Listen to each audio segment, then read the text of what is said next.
I sat there panting in the dark, my heart slamming against my ribs.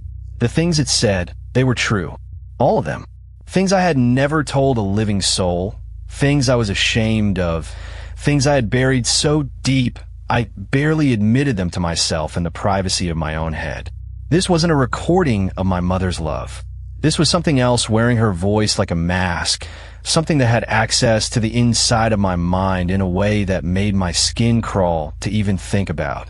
I threw the tape and the boombox into a garbage bag that night, tied it shut in 3 separate knots, and put it out on the curb before I could talk myself out of it.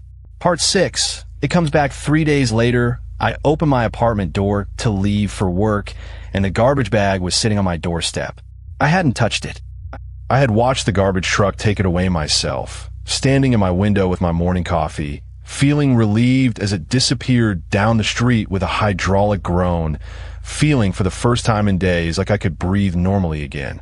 But there it was. Same bag. Same 3 knots.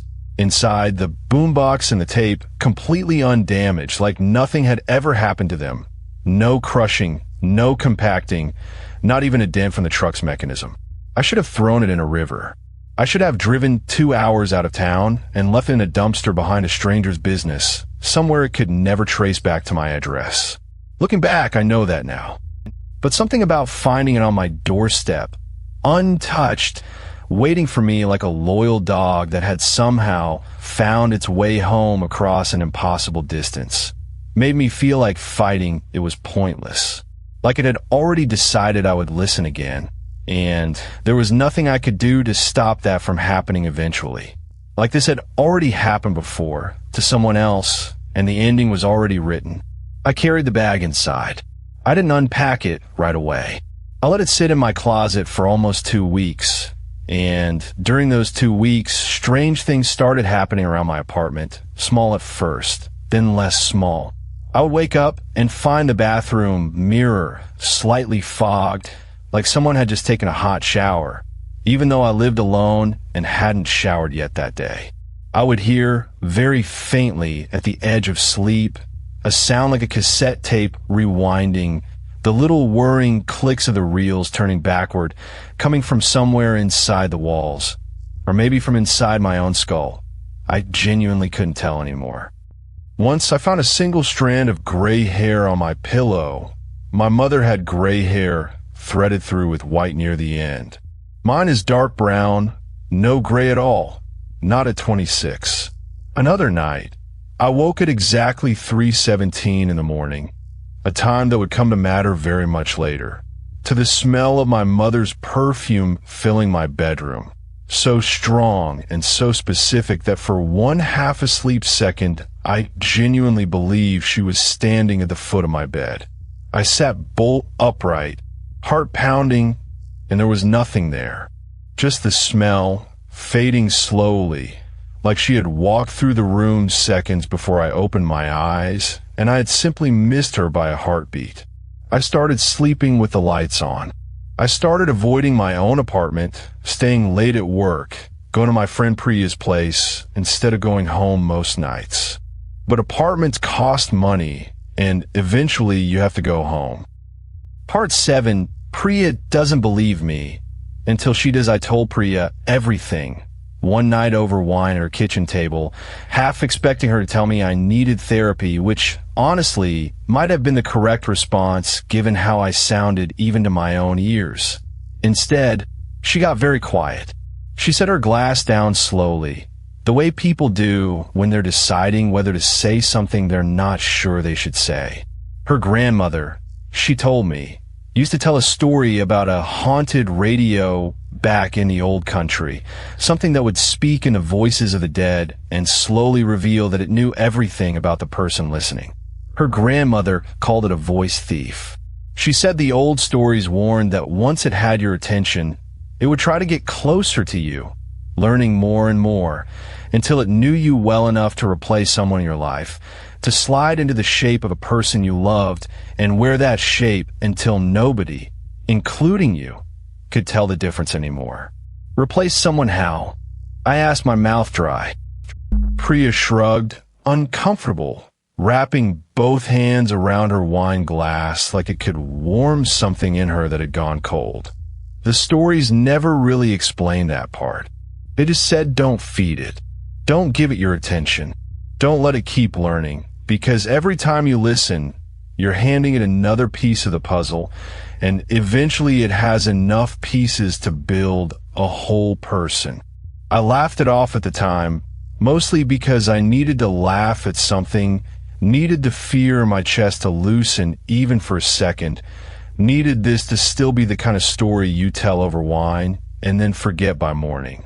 But that night, lying in Priya's guest room, staring at the unfamiliar ceiling, I couldn't stop thinking about the phrase, don't feed it. Every time I listened to that tape, it learned something new about me. My habits, my secrets, my fears, and each time, the voice sounded a little more confident, a little more like it belonged in my life, rather than being an intruder inside it. I thought about Eleanor Voss, the woman from the newspaper clipping, dead almost 40 years ago after months of strange behavior and an obsession with an old recording. I thought about how thin that article had been, how quickly the story had disappeared from the record, as if someone, at some point, had decided it was safer not to keep asking questions about it. The next morning, I asked Priya if her grandmother was still alive, if maybe she could tell me more of the old story, anything at all that might help. Priya went quiet again and told me her grandmother had passed away 4 years ago. But she remembered one more detail, something her grandmother had always insisted on whenever she told the story to the grandchildren, half joke and half deadly serious. Never say its name back to it. Never repeat what it says. Never answer it directly, because answering is a kind of feeding too, maybe the most dangerous kind. Just listening in silence was bad enough. Talking back was worse. I hadn't talked back yet. Not once. Small comfort, but I held on to it anyway. Part 8. Trying to end it. I bought a hammer. That sounds almost funny now, writing it down. I go to hardware stores specifically to buy a hammer to kill a cassette tape. Standing in the checkout line behind it, I laid the tape and the boombox out on my kitchen table, and I smashed them both.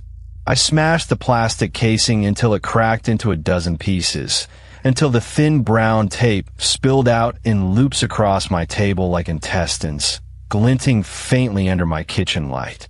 I smashed the boombox speakers until they caved in, until the plastic housing split down the middle, and the wiring hung out like something eviscerated.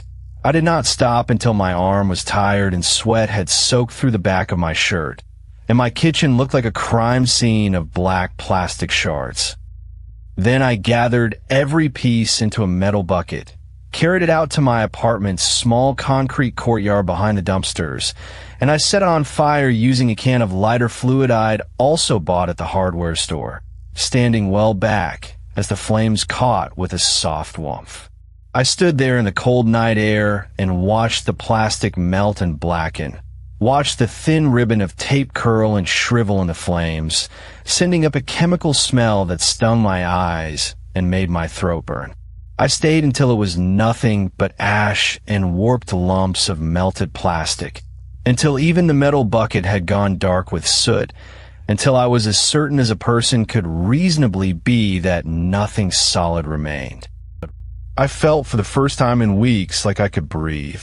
I went home and took the longest shower of my life, scrubbing the smell of smoke off my skin, and I fell asleep almost the moment my head hit the pillow, deep and dreamless, the kind of sleep I hadn't managed since before my mother got sick in the first place.